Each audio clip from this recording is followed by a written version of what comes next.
Samsung এর display brightness অনেক high. Samsung এর ডিসপ্লে আবার আমার সব ডিসপ্লে তো সব স্যামসাং চালাইছি না, ক্যামেরা মানে রেজোলিউশন ভালো। আমার চোখের লগে আর এই যে এটা লগে আর ম্যাচিং হয় না। হ্যাঁ ওই যে স্যামসাং চালাইছি ওটার ব্রাইটনেস আর এটা তো মিলে না, এখন আমার এটা হলো ম্যাচিং হয় না। 1 মাস লাগছে আমার খালি এটা ম্যাচিং করতে, প্রথম ভালোই লাগে না, পরে এখন তো ঠিক আছে। এতে কোনো বিশেষ করে অনেক কিছু বোঝনের ব্যাপার আছে, সবাই মাথায় বা এগিয়ে নিব কোনো রাস্তা না।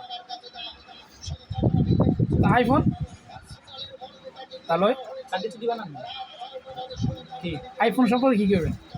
আইফোন আমি চালাই না কইতাই না। আর আইফোনটারে ভালো লাগে না আমার, কি জানেন আমার আর একটা খাসিয়ত, যে মানুষ যেটা লেবে ভাইরাল হয় না সেই জিনিস আমার পছন্দ লাগে না। সত্যি কথা, আমি আমি আমি একটা অর্ডিনারি পিস থাকবো, আমার পুরো দুনিয়া চিন্তা ভাবনা যতদিন বাঁচি 10 জনে যেটা করে আমি এটা করবো, ঠিক আছে? আমি আলাদা, আমি নিজের একটা আমার সিস্টেম, আমার কথাবার্তা, আমার চলাফেরা, আমি যেগুলি করি এইগুলি